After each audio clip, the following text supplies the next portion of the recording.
ഇബാദത്താണ്.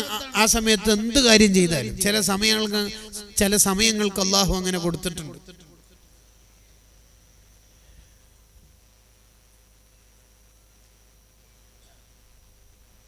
അങ്ങനെ റിഫായി ഷേഖ് മഗ്രിബ് കഴിഞ്ഞിട്ട് കുറേ നേരം നിസ്കരിക്കും.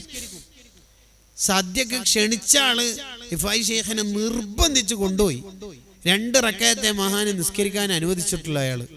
അത് എന്തായാലും ഫുഡ് കഴിക്കണം, വേഗം വരണ്ടല്ലേ എന്നുള്ള അർത്ഥത്തിൽ മഹാനവറുകൾ 2 റക്അത്ത് നിസ്കരിച്ചിട്ട് പോന്നു. വീടിൻ്റെ അടുത്തെത്തിയപ്പോൾ ഇയാൾ പറഞ്ഞു, ഞാനൊന്ന് വീടിൻ്റെ സീറ്റും മറ്റൊക്കെ ഒന്ന് അറേഞ്ച് ചെയ്യട്ടെ, ഭക്ഷണം കാര്യം ഒന്ന് പുറത്ത്. കുഴപ്പം. വീട്ടിലെത്തി ഭാര്യ മക്കളൊക്കെ ആയിട്ട് എൻഗേജ് ആയപ്പോൾ ഇയാൾ റിഫായി ചെയ്യുന്ന മറന്നുപോയി. ഇയാൾ ഭക്ഷണം കഴിച്ച് എല്ലാം കഴിഞ്ഞിട്ട് ഇശാ ബാങ്ക് കഴിഞ്ഞ് പള്ളിയിലേക്ക് ഇറങ്ങുമ്പോഴാണ് പുറത്ത് റിഫായി ചെയ്യുന്ന കാണുന്നത്. റളിയല്ലാഹു അൻഹു മഹാനവറുകളോട് സോറി പറഞ്ഞു, അഫ്വ ആക്കാൻ വേണ്ടി പറഞ്ഞു. അതിനെന്താ പ്രശ്നം? ഭക്ഷണം ബാങ്ക് കൊടുത്തില്ല, ഇനി നമുക്ക് നിസ്കരിക്കാല്ലേ. ആരോടും വെറുപ്പില്ലാത്ത പച്ചയായ ജീവിതം ഒരാൾ അല്ലാഹു നൽകും. മോഷണം നടത്താൻ കള്ളം വന്നു വീട്ടില്, അയാൾക്ക് നല്ല ഭക്ഷണം അരി കൊടുത്തു. നിനക്ക് ഇല്ലാത്തതുകൊണ്ടായിരിക്കൂലേ വന്നത്. എന്നിട്ട് വീട്ടിൽ കൊണ്ടു കൊടുത്തു അയാൾക്ക്. എന്നിട്ട് പറയാ, എന്നോട് പൊരുത്തപ്പെടണേ. ഉസ്താദ് എന്താ അങ്ങനെ പറയണത്? നീ എൻ്റെ വീട്ടിൽ കയറിയപ്പോൾ, ഞാൻ എൻ്റെ വീട്ടിലേക്ക് കയറി വരുമ്പോൾ നീ എന്നെ കണ്ടപ്പോൾ പെട്ടെന്ന് നെട്ടിയിട്ടില്ലേ, പേടിച്ചു പോയിട്ടില്ലേ? അത് ആഖിറത്തിൽ എന്നെ പറ്റി അള്ളാഹിനോട് പറയല്ലേ മോനെ, പൊരുത്തപ്പെടണേ. എന്തൊരു ജീവിതം നോക്കി.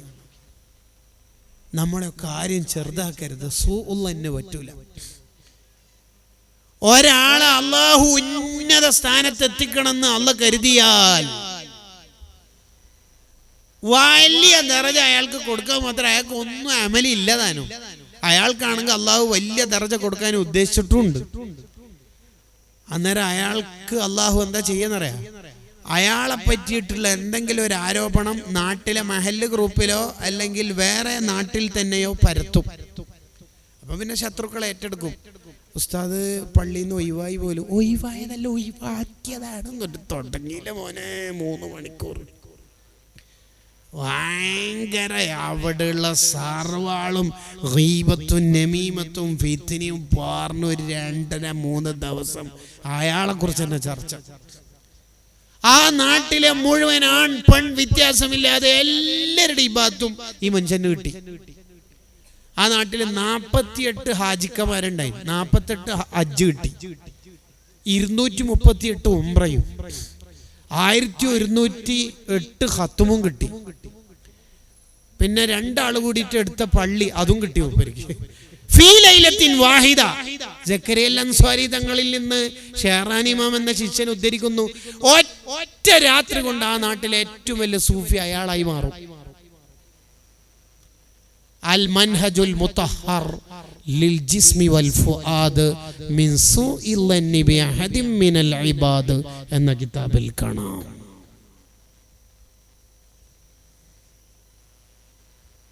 വേണ്ടാത്തരത്തിന് നിൽക്കരുത് മനുഷ്യന്മാരെ, കേട്ടാ കേട്ടാ. അല്ലെങ്കിൽ തന്നെ നമ്മളെ നിസ്കാരത്തിന്റെയും ഇബാദത്തിന്റെ എല്ലാം കഥ എന്താ? ഖുശൂ ഉണ്ടോ? എത്ര തജ്വീദ് നമുക്ക് അറിയല്? ഈ ഒടിഞ്ഞിയും പൊട്ടി ഇബാദത്ത് എന്തിനാ ബാക്കിയുള്ളവർക്ക് കൊടുക്കാൻ നിൽക്കണത്? അപ്പൊ ഒരാളെ 2 വട്ടം ഫോൺ വിളിച്ചു, അയാൾ എടുത്തിട്ടില്ല, അയാളെ കുറിച്ച് ഗീബത്ത് പറയാൻ തുടങ്ങി. വിളിച്ചെന്തിനാ? ഇന്ന് വയലിന് വരണേന്ന് പറയാൻ. എന്നിട്ടോ ഫോൺ എടുക്കാത്തതിന് ഗീബത്താ പറയും. വയലിൽ എന്താ പറയണത്? ഗീബത്ത് പറയല്ലേ. നല്ല കോമഡി അല്ലേ അല്ലേ? ഒരാളെ ഫോൺ വിളിച്ചു, എടുത്തിട്ടില്ല. ഒരാൾക്ക് വോയിസ് അയച്ചു, അയാൾ കേട്ടിട്ടില്ല എന്നതുകൊണ്ട് തെറ്റിദ്ധാരണ. നമ്മളെ മനസ്സിൽ ഒരാളെ കുറിച്ചും സൂഉള്ളന്നെ പറ്റൂല, ഒരാളെ കുറിച്ചും മോശം ധരിക്കാൻ പാടില്ല. ഹുസ്നുൽ വന്നി മിൻ ഹുസ്നിൽ ഇബാദ. എല്ലാരെ കുറിച്ചും നല്ല വിചാരിക്കണം. അയാൾക്ക് 70 കാരണങ്ങൾ ഉള്ളത് കൊണ്ടാണ് എൻ്റെ ഫോൺ അറ്റൻഡ് ചെയ്യാതിരുന്നതെന്ന് നമ്മൾ വിചാരിക്കേണ്ടത്. ഇനി അയാൾ ഫോണ് തിരിച്ചു വിളിച്ചിട്ട് പറഞ്ഞു ഒന്നുമില്ല, ഞാൻ വെറുതെ എടുക്കാണ്ടെന്ന് തന്നെ എന്ന് പറഞ്ഞാലോ നമ്മൾ എന്താ ചിന്തിക്കേണ്ടത്? അതൊന്നായിരിക്കൂല, അത് എന്നോട് വെറുതെ പറഞ്ഞായിരിക്കും, അയാൾക്ക് എന്തെങ്കിലുമൊക്കെ കാരണം ഉണ്ടാവും. എല്ലാരെ കുറിച്ചും നല്ലത് വിചാരിക്കും, ഒരാളെ കുറിച്ച് മോശം ചിന്തിക്കരുത്. ഈസാ നബി അലൈഹി സ്വലാത്തു വസ്സലാം തൻ്റെ ശിഷ്യന്മാരോടൊന്നിച്ച് ഇങ്ങനെ നടന്നു പോകുമ്പോൾ ഒരു നായ ചത്ത് കിടക്കുന്നുണ്ട്. അപ്പൊ അവര് പറഞ്ഞു, മാ അന്തന രീഹു, എന്തൊരു ദുർഗന്ധാണ്, ഭയങ്കര വാസനയാണല്ലോ. അപ്പൊ മഹാനവറുകൾ പറഞ്ഞു, മാ ബിയദ അസ്നാന, അതിന്റെ പല്ലിന് എന്തൊരു വെളുപ്പാണ് അല്ലേ. പോസിറ്റീവ് പറഞ്ഞ് ശീലിക്കണം നമ്മൾ. ഇന്നത്തെ വയലെങ്ങനെ, വയലെല്ലാം നല്ല തന്നെയാന്നേ, പക്ഷേ പറഞ്ഞിട്ടില്ലെങ്കിൽ നമുക്ക് സമാധാനം ഉണ്ടാവില്ല അല്ലേ. പുതിയ വന്ന ഉസ്താദ് എങ്ങനെ, ഉസ്താദെല്ലാം ഓക്കെയാണ് പക്ഷേ അല്ലേ, അങ്ങനെ പറഞ്ഞിട്ടില്ലെങ്കിൽ റാഹത്ത് ഉണ്ടാവില്ല. ഇമാം ഷാറാനി തങ്ങൾ ആ വിഷയത്തിൽ തന്നെ ഒരു കിതാബുണ്ട്. ആരെക്കുറിച്ചും ഗീബത്തും നമീമത്തും പറയരുത് മുഅ്മിനീങ്ങളെ. ശരിക്കും വലിയൊരു മണ്ടത്തരല്ലേ നമ്മൾ ചെയ്യണത്. ഇപ്പോൾ ഒരാള് പള്ളിയിൽ സുബഹിസ്കാരത്തിന് പങ്കെടുത്തിട്ട് തിരിച്ചു പോരുന്നു. അങ്ങനെ ഇവർ രണ്ടാളും ഇങ്ങനെ പോകുമ്പോൾ ഒരു വീട്ടുകാരനെ നോക്കിയിട്ട് പറയാണ്, ഈ ചങ്ങായി പള്ളിയിൽ വരത്തില്ല, സുബഹിക്കും വരത്തില്ല. 6 മണിക്ക് ബാങ്കായിട്ടും കൂടി ഇവർക്ക് സുബഹിക്ക് എണീച്ചാൽ എന്താ ഇവരല്ലേ. ഇവിടെ എന്താ സംഭവിച്ചത്, ഈ 2 എണ്ണത്തിന്റെ ഉറക്കവും പോയി സുബിയും പോയി. ഇയാൾക്ക് ഉറക്കവും കിട്ടി സുബിയും കിട്ടി. മരപ്പൊട്ട മദ് ലാസിമ്. എന്തൊരു മണ്ടത്തര ഇവർ ചെയ്യുന്നു. അതല്ലേ അബ്ദുല്ലാഹിബ്നു മുബാറക് തങ്ങൾ പറഞ്ഞത്, എടാ നിനക്ക് നന്ന ഗീബത്ത് പറയാൻ മുട്ടിയിട്ട് എനിക്കിൻ്റെ വികാര ശഹ്വത്ത് തീരുന്നില്ലെങ്കിൽ എൻ്റെ ഉമ്മനിയും പറഞ്ഞു തന്ന. പിന്നെ അങ്ങനെ ഉണ്ടല്ലോ ചില നാട്ടുകാർ പുറത്ത് നാട്ടിൽ കെട്ടിക്കൂല, ആ നാട്ടിൽ തന്നെ കുടുംബത്തിൽ തന്നെ കെട്ടിക്കണ പോലെ. അപ്പം എൻ്റെ ഈ ഭാഗത്ത് ഉപ്പാക്കുമ്മാക്കല്ലേ പോവുള്ളൂ, വേറെ ആർക്കും പോവില്ലല്ലോ. ഗീബത്തു നമീമത്ത് പറയരുത് എന്നല്ല, ആരെ കുറിച്ചും വേണ്ടാത്തരം വിചാരിക്കരുത്. ഒരാണും പെണ്ണും തമ്മിൽ സംസാരിക്കുന്നു, അപ്പൊ കാമുകെന്ന് ചിന്തിക്കണ്ട. അത് സഹോദരനോട് നീ ഇപ്പം തന്നെ വരുന്നോ, അല്ല ഞാൻ വീട്ടിലേക്ക് പോയിട്ട് അങ്ങനെ ആയിരിക്കും എന്ന് ചിന്തിക്കണം. ഒരാളെ കുറിച്ച് മോശം ചിന്തിക്കാത്ത നല്ല മനസ്സുണ്ടാവണം. ഈ വാതിലൂടെ വരുന്ന ആള് സ്വർഗത്തിലാണ്. യദ്ഖുലു മിൻ ഹാദൽ ബാബ് റജുലുൻ മിൻ അഹ്ലിൽ ജന്ന. എല്ലാവരും കാത്തുന്നു. 3 ദിവസം കാത്തുന്നപ്പം വന്നത് ഒരാളാ. ആ സ്വഹാബിയോട് സഅദ് ബിൻ അബീ വഖാസ് റളിയല്ലാഹു അൻഹു ആണെന്ന് റിപ്പോർട്ട്. ആ സ്വഹാബിയോട് അബ്ദുല്ലാഹിബ്നു അംർ തങ്ങൾ ചോദിച്ചു, നിങ്ങൾ സ്വർഗത്തിലെത്താൻ എന്താ കാരണം? അതിന് കാരണം, എൻ്റെ മനസ്സിൽ ആരോടും വെറുപ്പില്ല, വിദ്വേഷമില്ല, എൻ്റെ മനസ്സിൽ വേറെ ആരെക്കുറിച്ച് ഒന്നുമില്ല. അതന്നെയാണ് കാരണം. അതാ അനസ് ബിൻ മാലിക് റളിയല്ലാഹു അൻഹു എന്ന ഖാദിമിനോട് നബി സല്ലല്ലാഹു അലൈഹി വസല്ലം പറഞ്ഞത്, മോനെ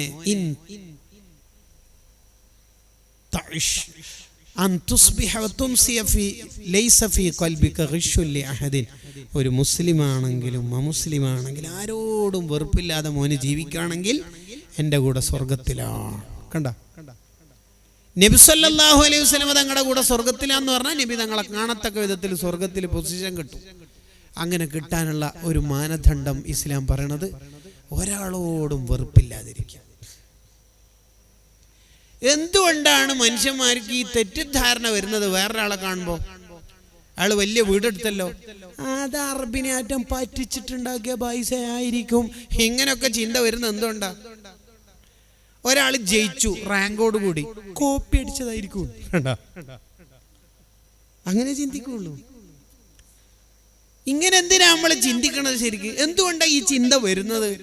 ഫുഡ് ഹലാലല്ലാതിരിക്കുമ്പോഴാണ് ഒരാളുടെ മനസ്സിൽ ബാക്കിയുള്ളവരെ കുറിച്ച് തെറ്റിദ്ധാരണ വരുന്നതെന്ന് ഇമാം ഷാറാനി റഹിമഹുല്ലാഹ് പറയുന്നു. കിട്ടിയടുത്തു നിന്നൊക്കെ ഫുഡ് കഴിക്കും. ആ മാംസം അർത്ഥ മാംസമാണോ, മുഅ്മിനായ മനുഷ്യനെ കൊണ്ട് അർത്ഥ മാംസമാണോ എന്നൊന്നും ഇയാൾ ചിന്തിക്കൂല.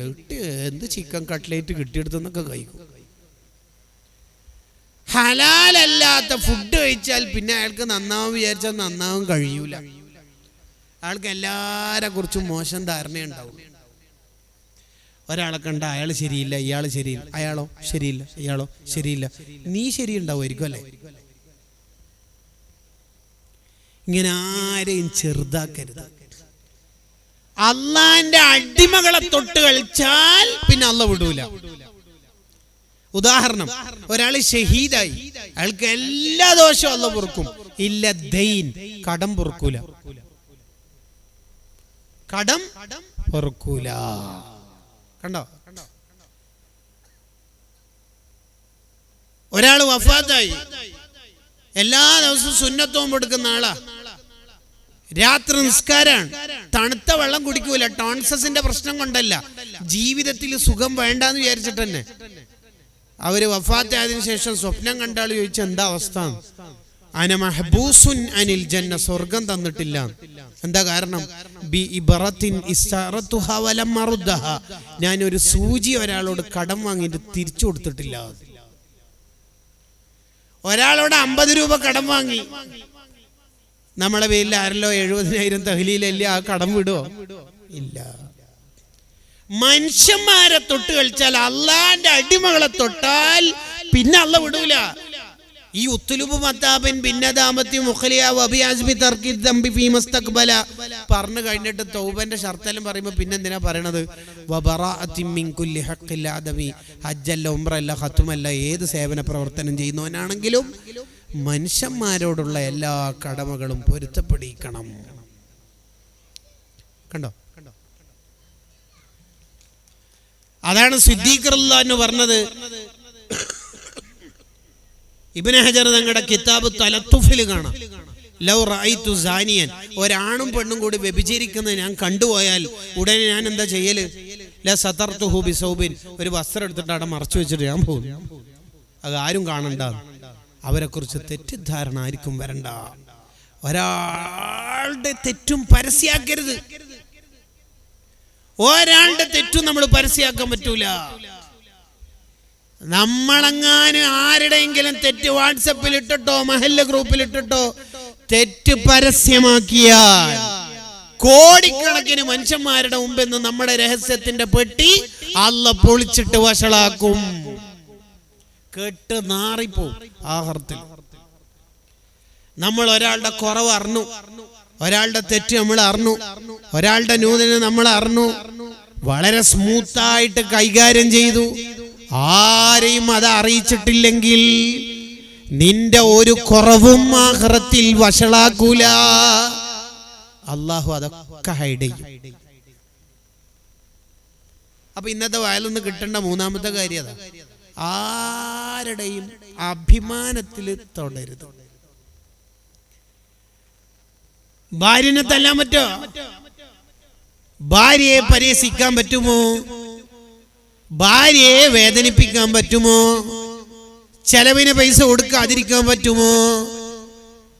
ഭാര്യ എന്ന് പറയുന്നത് നീ അല്ലാത്തൊരു മനുഷ്യനായതോട് തന്നെ നിനക്ക് കടപ്പാടുണ്ട്. വഅശിറുഹുന്ന ബിൽ മഅറൂഫ്. ഭാര്യ നിന്റെ എതിരായാൽ, നിനക്കെതിരെ ഭാര്യ അള്ളാഹിനോട് പറഞ്ഞാൽ നിന്റെ നിസ്കാര താമ്പ് നിന്നെ രക്ഷപ്പെടുത്തൂല. മാ ലറബൻ നബിയു സ്വല്ലല്ലാഹു അലൈഹി വസല്ലം ഇംറഅതൻ ഖത്തു, ഒരു ഭാര്യയും റസൂലുള്ളാഹ് അടിച്ചിട്ടില്ല. വലാ ഖാദിമൻ, ഒരു ഖാദിമിനെയും അടിച്ചിട്ടില്ല. ഇമാം വിശദീകരിച്ചില്ലേ, ഭാര്യയുമായി കളി തമാശകളിൽ ഏർപ്പെടൽ സുന്നത്താണ്. അത് നമുക്ക് പ്രതിഫലമുള്ള കാര്യമാണ്. ഓട്ടം മത്സരം നടത്തിയില്ലേ ആയിഷ ബീവിയോടൊന്നിച്ച്?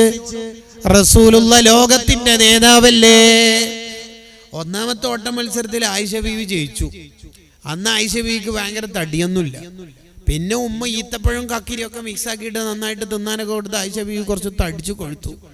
കുറച്ചു കാലം കഴിഞ്ഞിട്ട് ആയിഷ ബീവിനോട് നബി തങ്ങൾ, ആയിഷ ബീവി ചോദിച്ചു ഓട്ടം മത്സരം നടത്തിയാലോ? സ്വഹാബത്തിനോട് പറഞ്ഞു നിങ്ങളൊക്കെ ഒന്ന് കുറച്ച് മുന്നോട്ട് പോടും, ഞാനും ആയിഷ ഓട്ടം മത്സരം നടത്തട്ടെ. ആ ഓട്ടത്തിൽ നബി തങ്ങൾ ജയിച്ചു. അന്നേരം ആയിഷ ബീവിന്റെ മനസ്സ് വേദനിക്കാതിരിക്കുകയും വേണമല്ലോ. നബി തങ്ങൾ പറയേണ്ടത് ഇത് അന്നത്തെ പകരാണ്, മത്സരം ഇപ്പൊ 1-1, നമ്മ ആരും ജയിച്ചിട്ടില്ല തോറ്റിട്ടില്ല എന്നുള്ള അർത്ഥത്തിലാണ്. കണ്ടോ? ഈ ഹദീസ് വിശദീകരിച്ച് ഇമാമികൾ പറയുന്നൊരു കാര്യമുണ്ട്.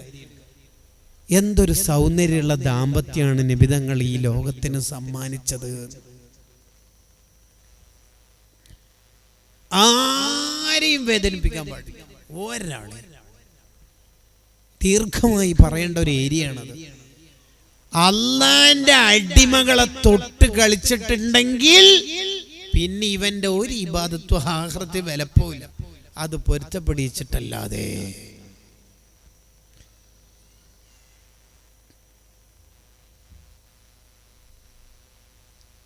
ലാസ്റ്റ് ഒരു കാര്യം പറഞ്ഞ് ഞാൻ നിർത്താം. റിഫായി ഷെയ്ഖിന്റെ വളരെ പ്രധാനപ്പെട്ട ഒരു പ്രത്യേകതയാണ് ഒരു സമയം വെറുതെ കളയൂല എന്നുള്ളത്. കിതാബുകളിൽ കാണാം, സമയം വേസ്റ്റ് ആക്കൂല.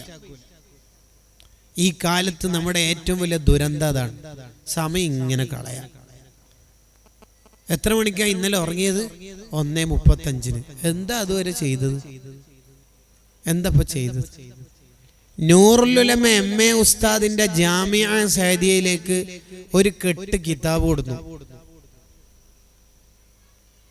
MA ഉസ്താദ് കൊണ്ടുവന്ന ആളോട് കുത്തുബ് ഖാനയിലേക്ക് കയറ്റുന്നതിന് മുമ്പ് പറഞ്ഞു, ഈ കിതാബൊക്കെ ഒന്ന് എണ്ണി നോക്കുന്നു.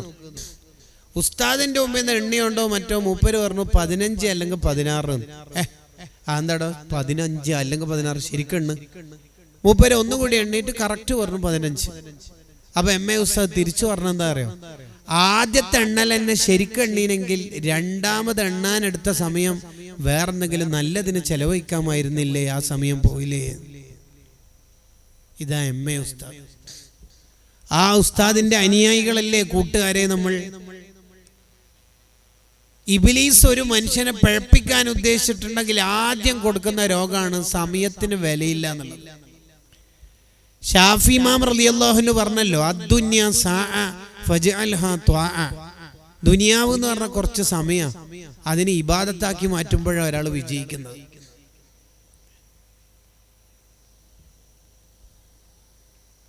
ഉറങ്ങാൻ നേരത്ത് ഓരോ മനുഷ്യന്റെ അടുത്തും മലക്കും വരും, ഇബ്ലീസും വരും. മലക്ക് വന്നിട്ട് പറയും, ഇഖ്തിം ബി ഖൈരിൻ, എന്തെങ്കിലും നല്ലത് ചെയ്തിട്ട് ഉറങ്ങുമോനെ, ഇന്ന് വഅദ് കേട്ടല്ലേ, 33 സുബ്ഹാനല്ലാഹ് അൽഹംദുലില്ലാഹ് 33 34 അല്ലാഹു അക്ബർ. അപ്പോൾ 100 ഒന്നിന് 10 കൂലി കിട്ടും. അപ്പോൾ 100 × 10 1000 കൂലി. അപ്പോൾ മലക്കുകൾ നിന്റെ ഡേ ബുക്ക് അക്കൗണ്ട് ക്ലോസ് ചെയ്യുന്ന സമയത്ത് ലാസ്റ്റ് 1000 വരുമാനം. എല്ലാ ദിവസവും എനിക്ക് 1000 വരുമാനം ഉണ്ടെങ്കിൽ നീ ആഖിറത്തിൽ എന്തായാലും രക്ഷപ്പെടും. നീ 83-ാം വയസ്സിൽ മരിക്കുമ്പോൾ കോടിക്കണക്കിന് പ്രതിഫലം ഈ വക തന്നെ നിനക്ക് അക്കൗണ്ട് ബുക്കിൽ കിട്ടുമല്ലോ. അപ്പോൾ എല്ലാ ദിവസവും 33 സുബ്ഹാനല്ലാഹ്. പിന്നെ ഒളു എടുത്താൽ എന്തൊരു, ഈ ഉറക്കത്തിൽ നീ മരിച്ചാൽ നീ സ്വർഗത്തിൽ ഉറപ്പാ. മലക്കൾ വന്നിട്ട് മുസാഫത്ത് ചെയ്യും. ഒളോടുകൂടി മരണം എന്ന് പറഞ്ഞാൽ ഈമാനോടുള്ള മരണമല്ലേ എന്നൊക്കെ ഇങ്ങനെ മലക്ക് പറയും. അതേ സമയത്തിന് ഇബ്ലീസ് പറയും, ഇഖ്തിം ബി ശർരിൻ. എടാ 2020 ഉണ്ടല്ലോ, നീ കണ്ടോ? ഇല്ലല്ലോ. തെറ്റ് യൂട്യൂബ് നല്ല നിന്റെ നെറ്റ് ഇന്നല്ലേ തീരുന്ന 12 മണിക്ക് 11 1 മണിക്കൂർ എൻ്റെ 2 GB നഷ്ടല്ലേ പൊട്ട.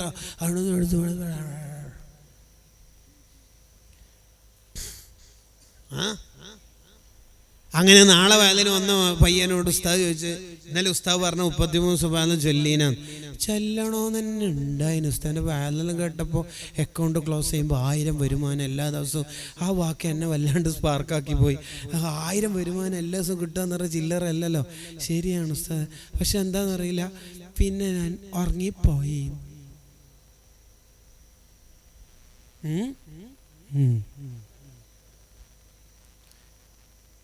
ഇബ്ലീസിന്റെ മെയിൻ ട്രിക്കാണ്.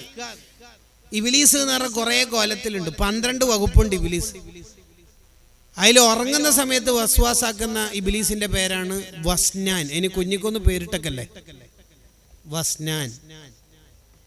ഈ വസ്നാന്റെ പണി എന്താ? നല്ലത് ചെയ്തിട്ട് ഉറങ്ങണം എന്ന് വിചാരിച്ചാൽ വേഗം ഉറക്കം തരും. നീ ഇന്നലെ ഹദ്ദാദ് അല്ലീന തുടങ്ങീനെ ഉസ്താദേ, അങ്ങനെ ഉറങ്ങിപ്പോയി. നല്ലത് എന്തെങ്കിലും ചെയ്യാൻ ഉദ്ദേശിച്ചെങ്കിൽ ഉറക്കം തരും. 3 പണിയാണ്. രണ്ടാമത്തെ പണി, തെറ്റ് ചെയ്യണം എന്ന് ഉദ്ദേശിച്ച ഒരൊറക്കം ഉണ്ടാവില്ല. എത്ര മണിക്ക് ഇന്നലെ ഉറങ്ങിയേ? ഓർമ്മയില്ല. വാട്സപ്പിൽ നോക്കി നോക്കിയേ, ലാസ്റ്റ് സീൻ ടുഡേ 1:18.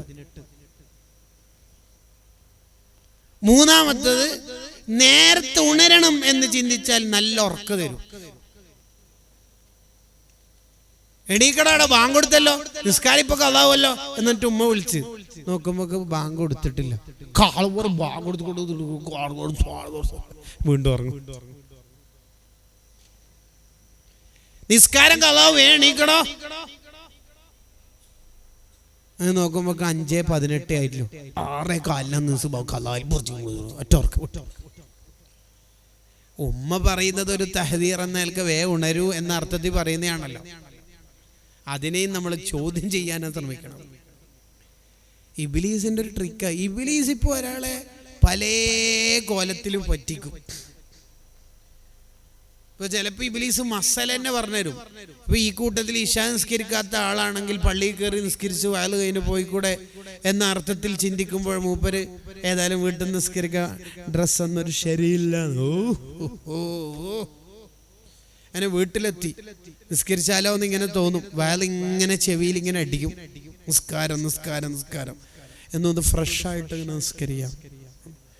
ഏതായാലും ഭക്ഷണം കൂടി കഴിഞ്ഞിട്ട് നിസ്കരിക്കാം. പിന്നെയാണ് മൂപ്പരിക്ക് തന്നെ മസല ഓർമ്മ വരും. ഉറക്ക് ഗാലിബായാൽ നിസ്കാരത്തിന് മുമ്പ് ഉറങ്ങി തീർത്താൽ അങ്ങനെ ഇന്നേതായാലും സുബഹിക്കുമ്പോ തന്നെ എണീച്ചിട്ട് നിസ്കാരം കളാവാണ്ട് നിസ്കരിക്കും. എന്തിനാന്നറിയോ? ഇശാ നിസ്കരിക്കാണ്ട് ഉറങ്ങിയാൽ നീ ഉണരും എന്ന് നമുക്ക് കോൺഫിഡൻസ് ഉണ്ടാക്കി തരാനാണ് ഇബ്ലീസ് അത് ചെയ്യിപ്പിക്കുന്നത്. ഇബ്നുൽ ജൗസി പറയുന്നുണ്ട്, തെറ്റ് മനുഷ്യന്മാരെ കൊണ്ട് ചെയ്യിപ്പിക്കാൻ മനുഷ്യന് കോൺഫിഡൻസ് കൊടുക്കും. എന്തേ? ഉസ്താദ് പ്രസംഗത്തിൽ പറഞ്ഞല്ലോ, യൂട്യൂബും ക്രോമൊക്കെ അൺഇൻസ്റ്റാൾ ചെയ്തിട്ട് ഫോൺ അതിൽ നിന്നൊക്കെ ഒഴിവാക്കണോ? അതിൻ്റെ ഒന്നും ആവശ്യമില്ലല്ലോ. അതുണ്ടായാലും ഇപ്പം എന്താ പ്രശ്നം? തെറ്റ് കാണാണ്ടെന്നാ പോരെ, കാണാണ്ടെന്നാ പോരെ. അപ്പോൾ ഇബ്ലീസ് തരുന്ന ഒരു ട്രിക്ക് എന്താന്ന് വെച്ചാല്, തെറ്റ് ചെയ്യാനുള്ള ഒരു സാഹചര്യം ഉണ്ടായിരിക്കെ നീ തെറ്റ് ചെയ്യൂല എന്നൊരു കോൺഫിഡൻസ് ഉണ്ടാക്കി തരുന്നത് ഇബ്ലീസ് നടത്തുന്ന ഒരു ചതിപ്രയോഗം. ആ പെണ്ണ് അവിടെ +2 പഠിക്കുന്നു എന്നതുകൊണ്ട് ഞാൻ ഒഴിവാണോന്നില്ലല്ലോ, ഓളെ നോക്കാണ്ട് വന്നാ മതിയല്ലോ. യൂട്യൂബ് ഉണ്ടായി എന്ന് വിചാരിച്ചിട്ട് ഇപ്പൊ എന്നാ മദ്ഹ് ഗാനം വയലെല്ലാം കേൾക്കണ്ടേ? ഞാൻ തെറ്റ് ചെയ്യാണ്ടെന്നാ പോരെ. അതല്ല ഇസ്ലാമിന്റെ തിയറി. തെറ്റ് ചെയ്യേണ്ട സാഹചര്യം ഉണ്ടെങ്കിൽ നീ ചെയ്തു പോകും. 100 ആളെ കൊന്നാളോട് ഇസ്ലാം എന്ന് പറഞ്ഞത് ആ ഡിഗ്രി ഫീസ് അടിച്ചിട്ടുണ്ടെങ്കിലും ആ കോളേജിൽ നിന്ന് ഒഴിവായിക്കോളി, വിട്ടോളി, വേറെ വർത്താനം വിട്ടോളി. അതങ്ങനെയാ. സർക്കംസ്റ്റാൻസസ് മേക്സ് എ മാൻ എന്നാ. ഒരു മനുഷ്യനെ സാഹചര്യമാണ് പല കോലത്തിലേക്ക് എത്തിക്കല്. ഈ ഇബ്ലീസിന്റെ ചതിയാണ് സമയം കളയൽ. സമയം കളയൽ എന്ന രോഗം നമുക്കുണ്ടോ? നമ്മൾ പരാജയപ്പെടും. നബവി ഇമാം റഹിമഹുള്ളയൊക്കെ ജീവിതത്തിൽ ഒറ്റ സമയം വെറുതെ കളയൂല. എല്ലാ സമയം ഖൈറാത്തിൽ ഇങ്ങനെ ചെലവഴിക്കും. എല്ലാ സമയത്തും എന്തൊക്കെ നമുക്ക് കൂലി ഉണ്ടാക്കാനുള്ള നന്മകൾ അള്ളാഹു വെച്ചിട്ടുണ്ട്, അത് നമ്മൾ ആലോചിക്കും. ഞാൻ എൻ്റെ സംസാരം നിർത്തുകയാണ്. പ്രിയപ്പെട്ട മോമിനീങ്ങളെ, അസ്സയ്യിദ് അഹ്മദുൽ കബീർ റിഫാഇ റളിയല്ലാഹു അൻഹുവിന്റെ ജീവചരിത്രത്തിലൂടെ നമ്മൾ 1-2 മണിക്കൂർ ഇങ്ങനെ കടന്നുപോയപ്പോൾ നമ്മൾ കുറേ കാര്യം കേട്ടു.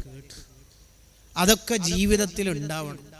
റിവൈസ് ഇങ്ങനെ എടുത്തു നോക്കിയാൽ നമ്മൾ ആദ്യം കൊണ്ടുവരേണ്ടത് ലഫ് നശർ ഗൈർ മുറത്തബ് എന്ന് പറഞ്ഞ പോലെ സമയം കളയൂല എന്നങ്ങോട്ട് മനസ്സുകൊണ്ട് തീരുമാനിക്കും.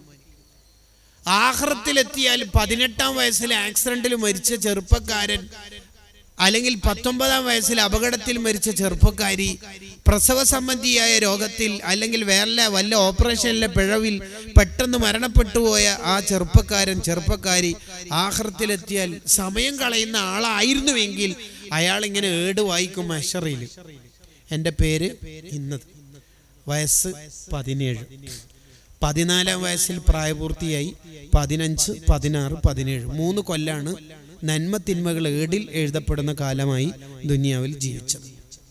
ഇന്നാലിന്ന അപകട സ്ഥലത്ത് ഞാൻ പെട്ടപ്പോൾ മരണപ്പെട്ടു, പോസ്റ്റ്മോർട്ടത്തിന് ശേഷം മറമാടി. ഇതൊന്ന് വായിക്കാനല്ല, ഒരു ചിത്രം കിട്ടാൻ വേണ്ടി പറഞ്ഞു മാത്രം. ഇനി അയാളുടെ ജീവിതം അയാൾ ജസ്റ്റ് ഒന്ന് വായിക്കുകയാണ്.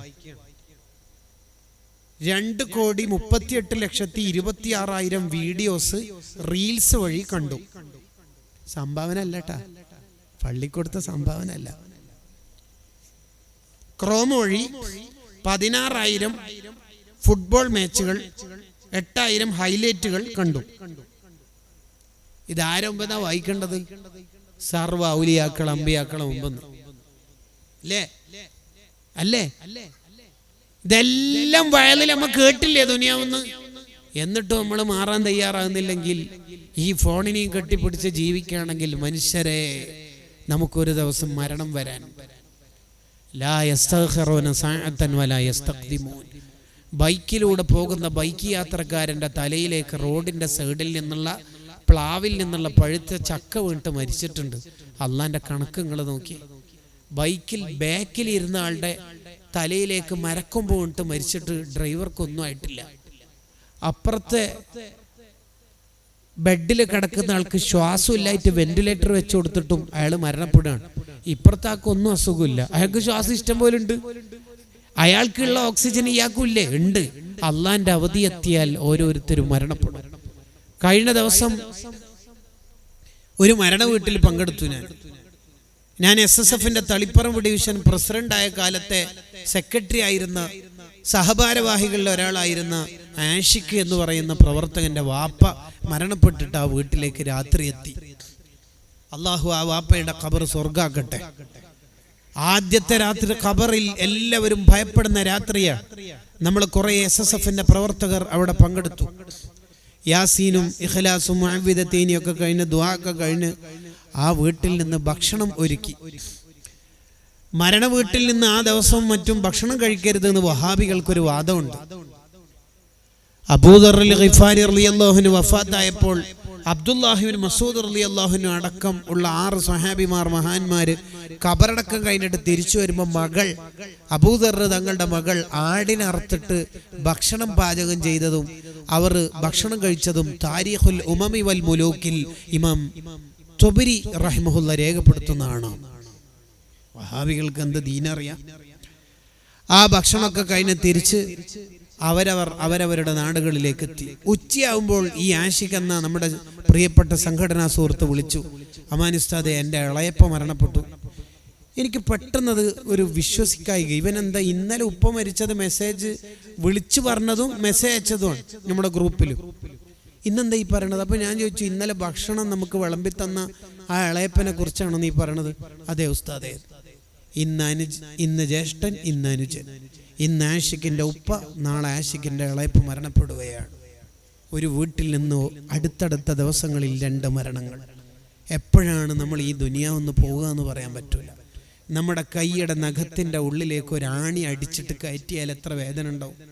ഒരാണി ഇതിൻ്റെ ഉള്ളിലേക്ക് അടിച്ചു കയറ്റിയാൽ സഹിക്കാൻ പറ്റുമോ? എന്താ വേദനയുടെ കാരണം? ഗ്യാപ്പില്ലാത്ത സ്ഥലത്ത് ഗ്യാപ്പാക്കുന്നതാണോ? അല്ല, ആണി കയറുന്ന സ്ഥലത്ത് റൂഹിന് അവിടെ നിൽക്കാൻ കഴിയാത്തതുകൊണ്ട് അങ്ങോട്ടും ഇങ്ങോട്ടും മാറണം. ആ വേദനയാണ്. അപ്പൊ ശരീരത്തിന്റെ മൊത്തം റൂഹ് പോകുന്ന പ്രോസസ്സല്ലേ മരണം. 300 വാളുകൾ കൊണ്ട് ഒന്നിച്ച് വെട്ടുന്ന വേദനയായിരിക്കും ഈ മരണം എന്ന് പറഞ്ഞാൽ.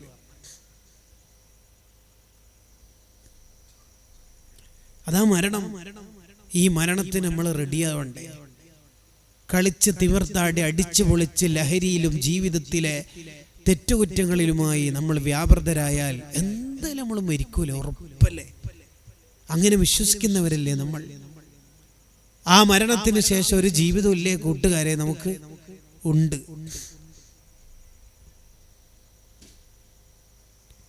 മരിക്കുന്ന സമയത്ത് എല്ലാവരും കെഞ്ചി നോക്കുന്നത് എന്താണെന്നറിയോ? ലൗലാ ഖർതനി ഇലാ അജ്ലിൻ ഖരീബ്, കുറച്ച് സമയം തരോ പ്ലീസ്. ഏത് സമയം? Last seen today 12:35. ലൗലാ ഖർതനി ഇലാ അജ്ലിൻ ഖരീബ്, കുറച്ച് സമയം തരോ.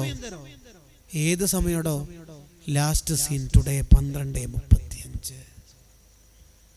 ആ സമയത്തിനാണ് നമ്മൾ കെഞ്ചി നോക്കുന്നത്.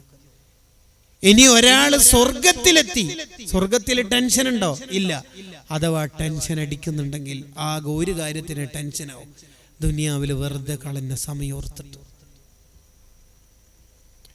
പല വയലുകളും കഴിഞ്ഞിട്ട് വെസ്റ്റ് കോസ്റ്റിനോ മംഗലാപുരത്തുനിന്നോ കാസർഗോഡെന്നോ ഏതെങ്കിലും രാത്രികാല ട്രെയിനിനോ തിരിച്ചു പോകുമ്പോൾ പലപ്പോഴും മൗലാന പേരോട് ഉസ്താദിനെ ട്രെയിനുകളിൽ കാണാറുണ്ട്.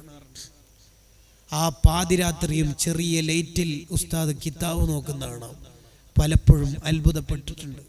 നിങ്ങൾ ഏത് വയലിൻ്റെ സദസ്സ് നോക്കിക്കോ, ഉസ്താദിൻ്റെ കയ്യിൽ ഒരു കിതാബ് ഉണ്ടാവും. ഓരോ യാത്രയിലും എത്രയാ നോക്കി തീർക്കുന്നത്. അവിടത്തേക്ക് അള്ളാഹു ഹിമ്മത്ത്, ആഫിയത്ത്, ദീർഘായുസ് നൽകുമാറാവട്ടെ.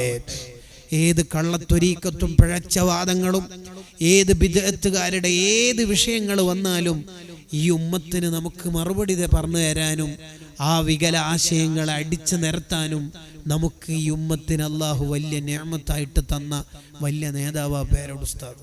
പേരോട് ഉസ്താദിൻ്റെ ഏറ്റവും വലിയൊരു പ്രത്യേകത സർവ്വ ആലിമീങ്ങളുടെയും പൊരുത്തം കിട്ടിയ ഒരു മഹാനാണ് എന്നുള്ളതാണ്. കൻസുലുലമ ചിത്താരി ഉസ്താദ്, താജുലുലമ ഉള്ളാൾ തങ്ങൾ ഉപ്പാപ്പ, നൂറുലുലമ എം എ ഉസ്താദ്, സുൽത്താനുലുലമ ഉസ്താദ്, ഏത് മഹാന്മാരുടെ പൊരുത്ത, വടകര മുഹമ്മദ് ഹാജി തങ്ങളായാലും ഏത് മഹാന്മാരുടെ പൊരുത്ത ഉസ്താദിനില്ലാത്തത്. എത്ര ലക്ഷങ്ങളാണ് ആ നാവിലൂടെ നന്നായത്. എത്ര കാലമായി ആ വയലും പ്രഭാഷണവും സംഘാടനവും തുടരുന്നു. അള്ളാഹു ആഫിയത്ത് നീട്ടിക്കൊടുക്കണേ റഹ്മാനെ. ഇപ്പൊ അടുത്ത് ഇമാം ഷഅറാനി തങ്ങളുടെ തത്ഹീറുൽ ജിസ്മി വൽ ഫുആദ് മിൻ സൂഇൽ അന്നി മിൻ അഹദി ബി അഹദി മിനൽ ഇബാദ എന്ന ഗ്രന്ഥം ഇങ്ങനെ മുത്താല ചെയ്തുകൊണ്ടിരിക്കുമ്പോൾ ഷഅറാനി ഇമാം റളിയല്ലാഹു അൻഹു അതിൽ പറയുന്നുണ്ട്, മഹാന്മാർക്കെതിരെ ആരോപണങ്ങൾ വന്നാൽ, ആരെങ്കിലും എന്തെങ്കിലും വാദം ഉന്നയിച്ചാൽ ഞാൻ അതിനൊക്കെ മറുപടി പറയും. അങ്ങനെ 4 മദ്ഹബിന്റെ ഇമാമിങ്ങൾ അവർക്കെതിരെ വന്ന വാദങ്ങളെല്ലാം അടിച്ചു നിരപ്പാക്കി മറുപടി എഴുതിയിട്ട് തൻ്റെ മീസാൻ അൽ മീസാൻ അൽ കുബ്ര എന്ന കിതാബ് എഴുതി പൂർത്തിയായി. ഞാനൊരു ദിവസം കിടന്നുറങ്ങുമ്പോൾ ഒരു കുബ്ബന്റെ ഉള്ളിൽ ആദം നബി അലൈഹി ഇസ്ലാമിൻ്റെ കൂടെ മാലിക് ഇമാമും അബൂ ഹനീഫ തങ്ങളും റളിയല്ലാഹു അൻഹുമ, ആ 2 മഹാന്മാരുണ്ട്. എന്നിട്ട് ഈ 2 മഹാന്മാര് എന്നെ ചൂണ്ടിക്കാണിച്ചിട്ട് ആദം നബി അലൈഹി ഇസ്ലാമിനോട് പറഞ്ഞു കൊടുക്കുന്നുണ്ട്, ഈ ചെറുപ്പക്കാരനാണ് നമുക്കെതിരെ വന്ന വാദങ്ങൾക്കെല്ലാം മറുപടി പറയുന്ന ആള്, ഭയങ്കര ഉഷാറാണ്. ആ വാക്ക് എന്നെ എത്രമാത്രം സന്തോഷിപ്പിച്ചു. എൻ്റെ ജീവിതത്തിൽ അത് പോരെ. എന്നിട്ട് ഷഅറാനി ഇമാം ഇങ്ങനെ പറഞ്ഞു ഇങ്ങനെ പറയാ, ആഖിറത്തിലെത്തിയാൽ ഏതെല്ലാം മഹാന്മാർക്കെതിരെ വാദങ്ങൾ വന്നിട്ടുണ്ടോ അതിന് മുഴുവനും മറുപടി എഴുതിയ കാരണം കൊണ്ട് ഈ മഹാന്മാരെല്ലാം എന്നെ നോക്കിയിട്ട് ചിരിക്കും. യതബസ്സമൂൻ, അവരിങ്ങനെ പുഞ്ചിരിക്കും. എന്നിട്ട് എന്നെ വിളിച്ചിട്ട് പരലോകത്തെ ഒരു ഭയത്തിലും നീ പെടണ്ട, വേഗം സ്വർഗത്തിലേക്ക് പോയിക്കോളിന്ന് അവർ ശഫാഅത്ത് ചെയ്യൂലേ. ഈ ഇബാറത്ത് വായിച്ചപ്പോൾ എനിക്ക് ഓർമ്മ വന്നത് മഹാനായ പേരോട് ഉസ്താദിനെയായിരുന്നു. എത്ര കാലായി ഏത് ഔലിയാക്കളെ നിന്ദിച്ചാലും ഉസ്താദ് പടവാൾ ഗ്രന്ഥങ്ങൾ എടുത്തിട്ട് ഇറങ്ങും അല്ലേ. ഏത് സമ്മേളനങ്ങളുടെയും ലാസ്റ്റ് കാന്തപുര ഉസ്താദിന് പറയാനുള്ളത് പേരോട് അബ്ദുറഹ്മാൻ സഖാഫിയുടെ അഥവാ ഉസ്താദിന്റെ പ്രഭാഷണം ഉണ്ട്. അതാണ് നമ്മുടെ ഒക്കെ ഒരു എത്ര ആയിരങ്ങളുടെ ഈ കർണാടകയിലും കേരളത്തിലും എത്ര മഹല്ലുകളിൽ എത്ര കാലമായി ആ പാവം തുടങ്ങിയിട്ട്. നിങ്ങൾ ആലോചിച്ച് നോക്കിയേ, ആഫിയത്ത് കൊടുക്കണേ റഹ്മാനെ.